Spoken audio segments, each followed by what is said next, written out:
Hey everybody, it's Alex from Heavy New York. We are back at the St. Vitus basement, and today we are here with Jeff of Willhaven. Thank you for your time. Oh, thanks for having us. Yeah, it's so awesome to have you here. Muerte is the latest record, which came out, I think, like January of 2018 or winter of 2018. In March, I think. March last year. Yeah, it was snowing when I listened to it. I know that. Yeah, so.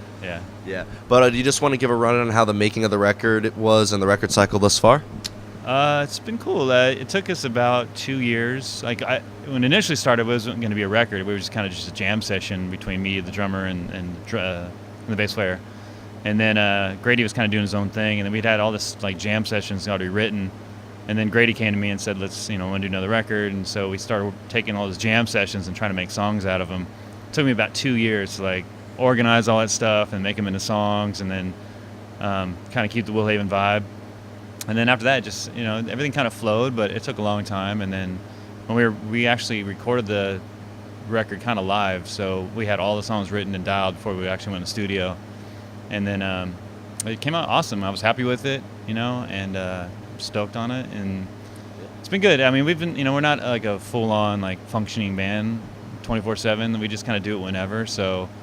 But after the record came out, we've been a lot more busy. We're playing a lot more shows, going to Europe and then doing some U.S. stuff. So it's been fun. It's kind of like a new life for the band now, which is cool. That's awesome. Yeah. I think that the last Willhaven record came out in like 2011 or something like that, right? Correct. So this obviously, you kind of just answered the question. This wasn't just kind of like intentionally a follow-up to your previous record, right? It was like a fresh start for Willhaven. Yeah, it was. We were kind of just thinking we were going to do another project, really, and because Grady was kind of busy doing his stuff, and we were like, well, let's just start another band or something and let's just jam and try to figure out what we want to be or what we want to sound like. But of course, me writing this stuff is going to sound like Willhaven. So when we decided to do the Willhaven record, we're like, well, it already sounds like Willhaven anyway, so it's just kind of a no-brainer. Just use these songs for Willhaven. But yeah, we had no plans to put out a record. Just kind of just happened, really. Interesting. Yeah. Now, from listening to Willhaven, I think it's fair to say you guys have a very experimental style of music. There's many different sounds and melodies and rhythms incorporated. So, with making music, does that make it a little bit easier to try new things, being such an experimental band? It's more just my influences, really. I mean, I've always, I loved heavy music, but I also like, my favorite band's Pink Floyd, and Cure and Depeche Mode, stuff like that. So.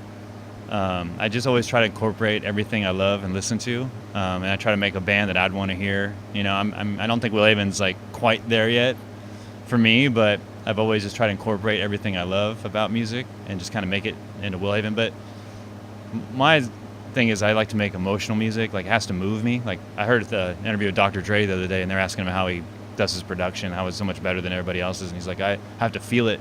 I don't hear a beat go like that sounds good. Like it has to move me or I don't put it out. So I was like, yeah, that's kind of how I feel. It has to move me in a certain way, and so that's why it's very dynamic. It's heavy and it's got really kind of mellow parts to it, whatever. But yeah, so it's not so much experimental. Just for me, like I'm not trying to like do something completely different. I'm just trying to use what I love to hear and just kind of mesh it into one. So the band's kind of just for me, more than trying to prove anything. It's just for me, like stuff I want to hear. It makes me feel kind of in a cool way, like playing it live, because we have to play live so much. It's like I want to play something that I love playing live all the time. That moves me live. So that's awesome. Yeah.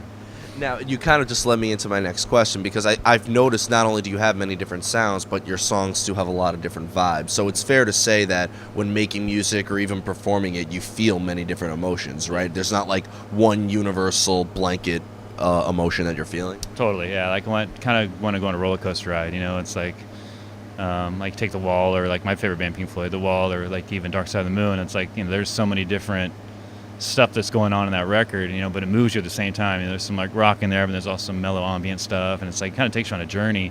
So when I go see a band, I want to be kind of taken on a journey like that. But I mean, Willhaven is pretty much a full-on in your face for an hour. But for me, I kind of find those little quiet parts, whatever, like kind of makes me, when we're playing live, makes me kind of put me in a part where I'm not just blaring the whole time. I'm kind of like, okay, here's the quiet part. I can chill for a minute, and then so it's kind of basically just trying to take people through a whole emotion of different stuff. So just not bombarded with metal for like an hour. It's like there's some parts in there where like, oh, okay, I can breathe a little bit, and then I'll get hit again in the face.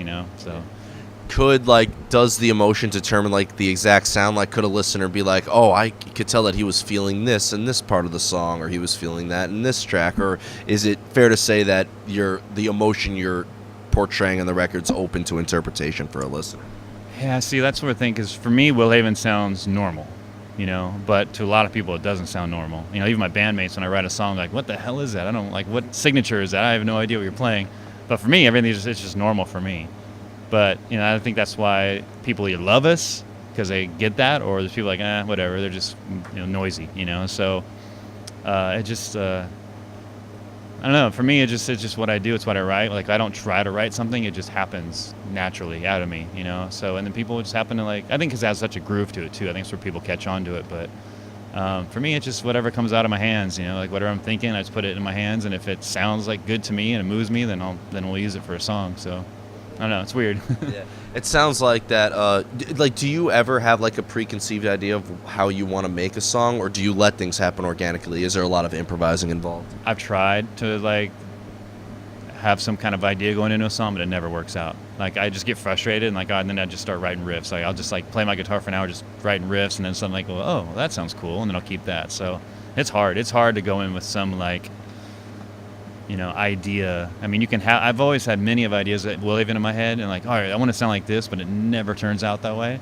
But it's cool because it keeps you, keeps you motivated, keeps you trying to create something new. So, yeah, I just do it naturally now. It's I've given up. Just whatever comes out, it comes out. Yeah, I feel like if you go in with a preconceived idea, you're just going to end up disappointed, even if it sounds awesome. Exactly. That's pretty. Yeah, I think every artist would say that. It's oh, what? It's not what I thought it would be. So I'm not going to like it. So. Yeah. Now, that being said, though, you might have just answered this, but is there ever kind of an overlying armature behind every Will Haven song? Do you have to do you start off with rhythm, or do you start off with melody? Is there ever something that you kind of have a first focus on? I have to have a riff first. I have to have a heavy riff to set the mood. So, with Grady, our singer, he screams all the time, but his voice has a lot of emotion to it. So, I have to come out with some heavy riff right off the bat to set the mood, and then I can build off that. I can add little quiet parts here and there or whatever. But for me, sometimes I'll write a cool little quiet melody part, and I'll remember that for later. But for the song to start, I have to have some huge riff or some moving riff to kind of set the tone for the whole thing. So that's kind of where I base it off our songs. Now, I've always thought that Will Haven has a really distinct sound, like I said, where I could tell it's you guys, but you still played with many different types of bands. You played with Converge and Amon-Ra, you played with Soulfly, and I read, and it could just be a rumor, but did you do a tour or show with Limp Bizkit at one point? Yeah, so we did the tour in '97 with Deftones, and originally it was us, or it was Deftones Far, another band from Sacramento, and then we opened up that tour, and that's when El Diablo came out. It was our first record. So, and then halfway through that tour, Far dropped off, and Limp Bizkit got on. So it was Deftones, Limp Bizkit, and us for 2 months, I think. Wow. But it was a full U.S. tour, so yeah, it was pretty. But that's when $3 Bill had just come out, so they weren't quite popular yet. That George Michael song was their hit at the time. But they were cool guys. They were fun, and they were easy to tour with. And Fred's always been super cool. I mean, if I see him around, he'll say what's up to me and stuff. So it was fun. Do you notice, though, depending on the tours you're on, and this is just my take, the first band I actually thought of when I first heard you guys was Neurosis. Oh, yeah. That was the first, I was this is there's Neurosis and then there's you guys. But have you noticed, depending on the bills or the tours that you're on or the shows you're playing, a different reaction or type of audience? It's weird. Opening up for bands. I mean, we don't really we still open up. We haven't opened up for band in a long time. We kind of just do our own headlining stuff now, smaller clubs and stuff. But because we can't really do a full tour, a lot of the bigger bands want to take us out for a while, and we can't do it at the time. So, but back in the day, we did tours with Slipknot and stuff like that, and Slipknot was huge then, and so we were we're gonna get our ass kicked every night because people are gonna want to see Slipknot, So, but we always went up there with that chip on our shoulder, okay, we know people are here to see Slipknot, and they don't give a shit about who's opening up, but we're gonna go and try to punch their face in, So it was us more not showcasing our music. It was more just trying to just kill people, go up there and just try to play as hard as you can, and just let people leave an impact on people. Even though they don't like your band, they're still well, that band was actually, they came out and kicked ass, so I got to give them some respect. So it's almost we gained more respect than we did maybe people liking our band, because we go back later and no one would show up to our shows. So it's so for us, it was just more of trying to get respect of the crowd more than like, oh, okay, did we make new fans or not? Like, I don't think we really cared. We just went there to just try to like kick ass, more than anything. So, but it's always been good. We've never had like been booed off the stage or like, no one's ever said, oh, fuck you guys. Like, everybody's enjoyed it, because we always try to put on a good show. So we know the bands we're opening up for they're tough, like Deftones, Slipknot. Those are tough bands to open up for, but we like that challenge though. We were having fun with that. Yeah. Being a band, like, opening up for Slipknot, you probably do have to bring, like, your heaviest A game. But, I mean, if you were to open up for a band like Sleep or Neurosis, maybe that won't be that necessary, I think. Yeah, we actually did a tour. It was Soulfly, Neurosis, Hatebreed, and us. Wow. Yeah, Talk and about diversity. it was awesome. But, yeah, and we didn't play all their heavier stuff because Hatebreed played after us, so we were just, like, trying to mix it up a little bit. And it still went over great, like, it still was a fun tour, and... yeah, so it depends. Like sometimes we'll try to play our heaviest stuff, and also we know people are going to be there for like 4 hours here, and they're just here getting their faces blown off. So it's like we try to maybe mix in some quieter songs to kind of like stand out a little bit or whatever. Some love ballads. Yeah, and then we did the opposite. We did the Warped Tour in Australia, and it was like, All and like Pennywise, stuff like that. And we were the only heavy band. We're like, all right, let's play our heaviest shit we can, just so, like the punk rock kids have no idea what they just saw. So we try to like play to the crowd a little bit and like mix it up. Yeah, I think All That Remains said that they do that sometimes, where they like if they're playing with like the Devil Wears Prada or a band like Hinder or Fozzy, the heaviest shit you can. Yeah. No, it's cool. It's because you want to leave an impression on people because they're there to see. They know what they're getting when they go there. But when you have an opening band that comes out and just blows you away, you're like, oh shit, you remember that, So definitely. Yeah. Definitely. And the final question I'd like to ask you is kind of going back to the songwriting process is, how do you know when a song is done? I feel like you're the most appropriate band to ask that.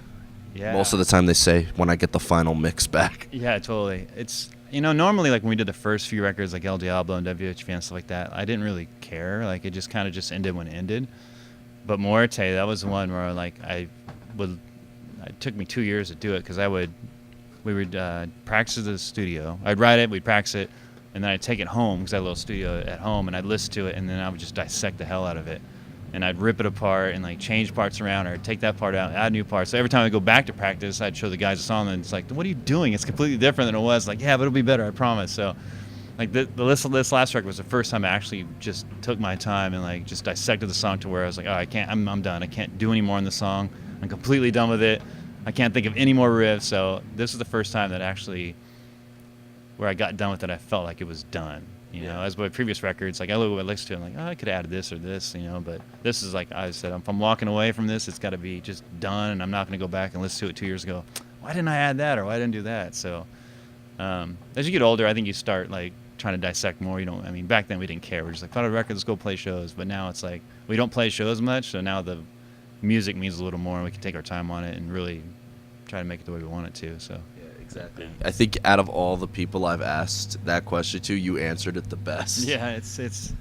Because I don't think we're in a good position because we're not your normal band where it's like you just tour your ass off and then make a record or whatever. It's like we have, we're kind of free agents. We do whatever the hell we want. We just play whenever we want. So the music we can take our time on, and then have fun with it. Especially now that we're older, it's like we don't play very much, so I can sit at home and just keep writing songs and then just work on them and then put them out and have fun with it. So.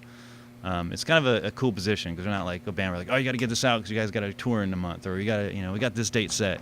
So there's no timeline anymore. It just, I can go home and just play music and have fun with it and just write it and yeah. And that way, your fans could definitely know that everything they're getting is organic. Nothing was forced with it. No, I'll always be organic. I'm a '70s kid. It's like I grew up on, 2-inch tape and shit where there was no. Pro Tools, there was no Garage Band. It's like, that's how I grew up, and I'll always be that way, and I'll stick that way. So, yeah, what they're getting is from me, from the heart. Like, it's no bullshit. Even when we record Pro Tools, but we don't change anything. We might change maybe a couple kick drums here and there, but we don't change any guitars. We don't, slice. We just try to play it live, and then because I wanted to sound like we're organically playing it. No auto-tune? Hell no. Yeah, Grady auto-tune? No, no. And then we did the song with Mike from Yob too, and I just told him to go in the studio, bust it out. Like, I don't care. Like, don't make it perfect. Just go in there and sing it, and it came out amazing. So, yeah, that's how we'll always be. That's just how we grew up, and that's how we're always going to be. So, man, screw technology, man. Exactly. I'm ashamed to say that I got my first album ever on iTunes. So, Yeah, I mean, I have a Spotify account and I love it, you know, especially because I don't really have any William records laying around home. So I go on Spotify and like, oh, we should play this song again. It's like forget all about it. So there's a good reference point, but yeah, it's like it's cool. I get to see why people use it. But at the same time, I used to love getting CDs, like going to the store and getting CDs or getting vinyl, or like even because I used to get cassette tapes when I was a kid, you know. And it's like I love the artwork. I love opening up and smelling the tapes, you know, the cardboard in it, and like it's just a whole different. Tower Records was the Oh shit. yeah, well that's from Sacramento. That's where we started, you know. So all my friends worked there. I go to Tower Records and shop all day, hang out with my friends, and like just buy CD. I'd go the day it was released. I'd go there at lunch, on my lunch break, just to get the CD and then buy it and go home. And yeah, it's like I miss those days for sure because it was fun shopping. And Tower Records, Sacramento. Were you there when Chino was working the shipping department? Yeah, that's how. I met the guys from Far because the bass player worked there with Chino too, and so I met the bass player for Far originally there, and then actually I met Chino through another friend of mine, one of my old friends. Him and Chino were best friends, Todd. But yeah, Chino worked there. Like everybody worked there. It was just one of those things where all the friends worked at. But yeah, it was an awesome place, and I mean, it's sad that it's gone now. You know? Yeah. So before we go, I'd like to thank you so much for your time today. I had a great time. Yeah, of course. Correct me if I'm wrong, but I do know that you do have a couple European festivals that you're hitting. Is there just anything else with Willhaven that you would like to promote? No, we're playing here. Then we actually have a hometown show in Sacramento next weekend, next Friday. And then we're off, and then we're doing Hellfest, and then Download Madrid, and then we got like 3 UK shows we're doing. So we got offered Hellfest last year, and then we just kind of tried sprinkling shows here and there because I hate going all the way over there just to play one show. So we're gonna do that, and then after that, we have no plans really. We're just kind of just riding the wave and see what happens. And if somebody calls that you want to play, we're like, yeah, sure, why not? So if we can afford it, we'll do it. So, awesome. Yeah, we're just freelancing. Let's just hope it doesn't take 8 years. No, I'm kidding. Yeah, I know it could be with this band, but it seems like we're on a good roll. You know, before Muerte, we were kind of in a bad place, whereas everybody just kind of wanted to just do their own thing, and but we're all best friends, you know. But at the same time, it's like people were kind of tired of it, and then now it's like after Muerte was done, everybody kind of got a new life, and everybody's excited to play and having a good time. So I mean, I'm sure we'll do some stuff here in the near future. So. Awesome. Yeah. Well, thanks so much, Jeff. Yeah, I appreciate it. Thank you. Everybody, Jeff of Willhaven. Be sure to pick up Muerte if you haven't already. We'll see you next time on Heavy New York.